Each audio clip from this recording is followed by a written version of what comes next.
E aí, tudo certo? Material de anotação nas mãos? Podemos começar? Então vamos lá. Indígenas e africanos foram escravizados na América Portuguesa, mas rapidamente, nos setores mais dinâmicos da economia colonial, a mão de obra passou a ser predominantemente de origem africana. Para toda a América Portuguesa, pode-se dizer que a escravidão africana prevaleceu em áreas voltadas à economia agroexportadora, como a açucareira nordestina, desde o século XVII, e depois também nas áreas centrais voltadas à mineração, no século XVIII. A escravidão indígena foi intensa no sudeste até o século XVIII e no norte até o XIX.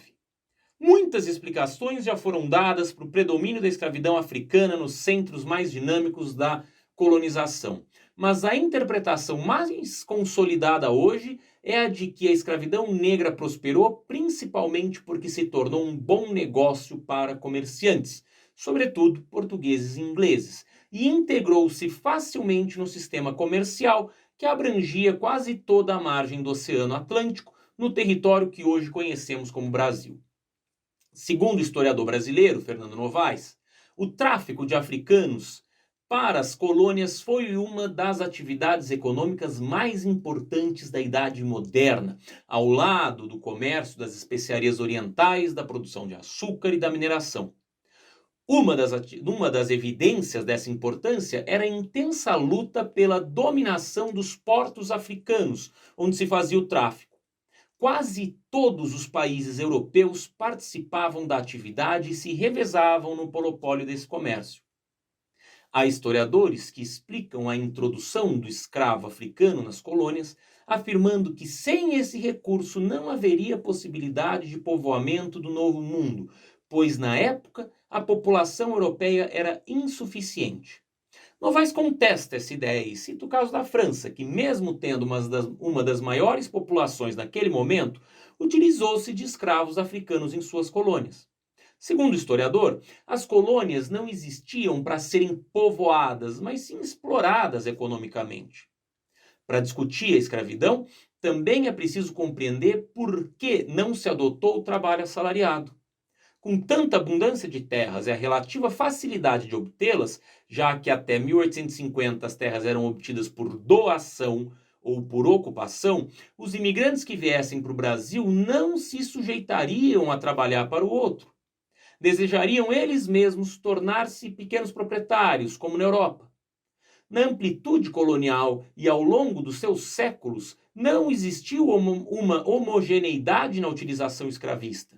Observa-se maior intensidade do uso do trabalho escravo nas áreas açucareiras, contrastando com o uso mais modesto em outras lavouras, como tabaco e algodão. Até mesmo nas roças de subsistência, que eram controladas pelos africanos escravizados, muitas vezes esses conseguiam o direito de venda dos excedentes.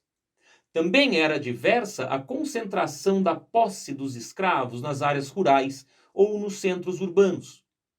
Nos estudos sobre a escravidão no Brasil durante o período colonial, outro tema que ocupa os historiadores é a utilização da mão de obra indígena.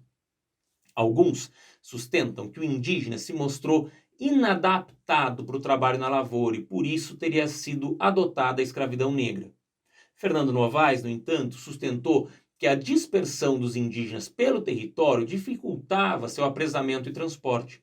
E mais uma vez, a questão econômica não pode ser deixada de lado. O tráfico negreiro era uma importante atividade comercial que gerava altos lucros para os europeus e também alguns negociantes radicados nas áreas coloniais.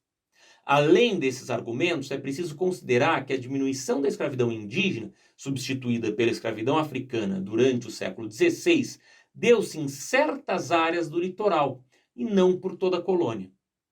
Na América Hispânica, o comércio de escravos era submetido a um rígido controle em proveito do Tesouro Real Espanhol, que cobrava impostos e vigiava de perto a quantidade dos escravos introduzidos nas colônias espanholas. Os comerciantes espanhóis praticamente não traficaram escravos vindos de África, apenas os compravam dos traficantes de outras metrópoles. No início, apenas 2 portos poderiam receber escravos vindos de África: Cartagena, na Colômbia, e Veracruz, no México. No final do século XVIII, porém, o rei da Espanha liberou o comércio de africanos escravizados. Nos séculos XVI e XVII, foram importados cerca de 500.000 de africanos escravizados para a região do Caribe, mais que todo o restante da América Hispânica.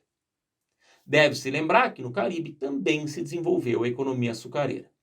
Entretanto, foi entre o século XVIII e a metade do XIX que chegaram à América 4/5 dos africanos escravizados.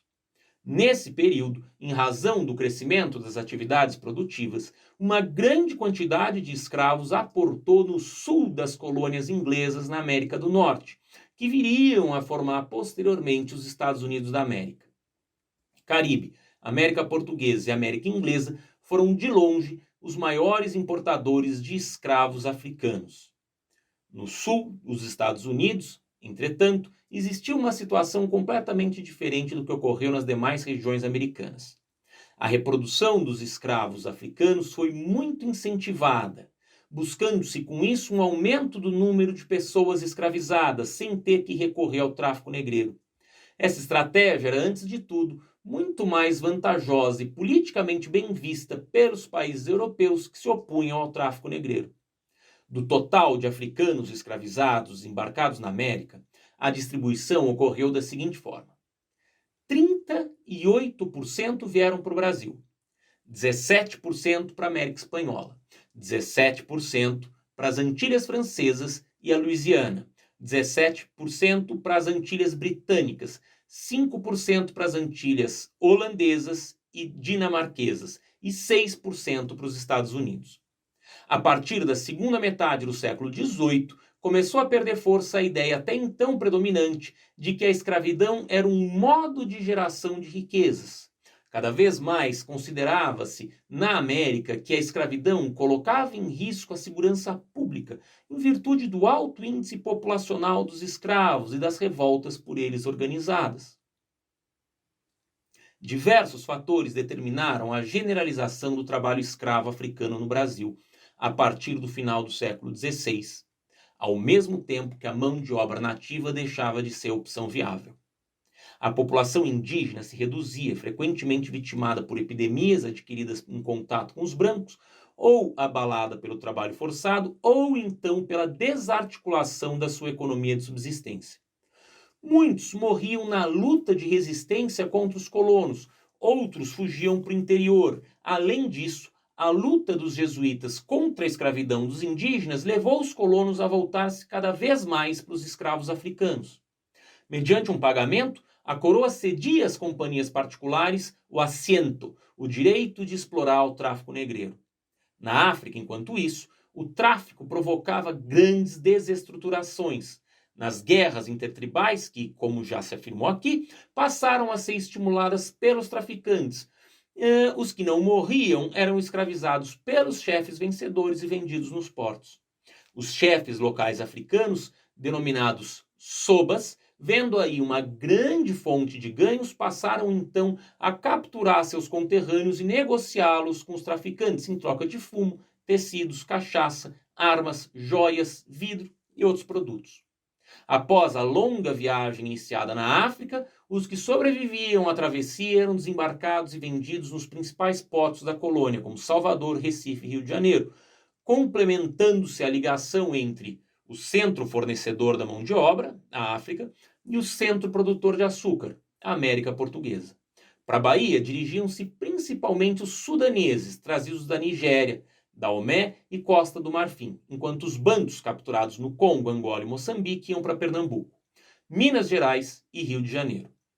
Durante todo o período que durou a exploração dos africanos escravizados e seus descendentes na América Portuguesa, registraram-se atos de resistência e rebeldia, como tentativas de assassinato dos feitores e senhores, fugas e suicídios.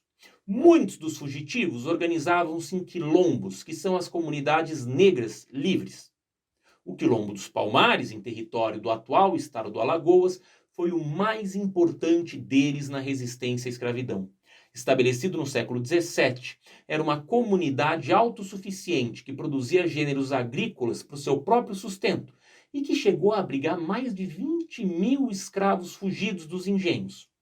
O sucesso da organização era uma ameaça aos senhores de engenho, pois estimulava o desejo de liberdade e a formação de outros quilombos.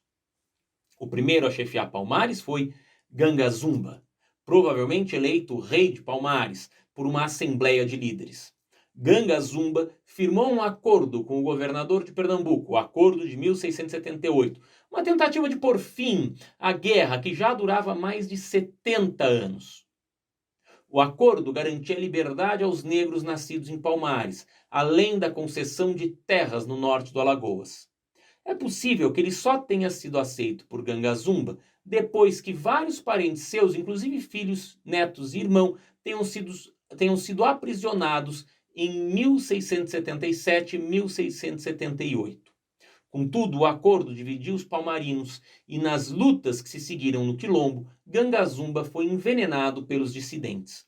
Com sua morte, o controle do quilombo de Palmares passou para as mãos de Zumbi.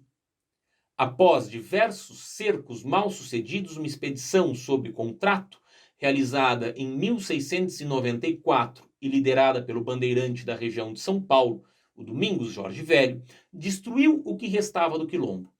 Zumbi reorganizou a luta com os que haviam conseguido fugir, mas foi preso e morto em 20 de novembro de 1695. No Brasil, essa data é atualmente consagrada como o Dia da Consciência Negra. Até mais.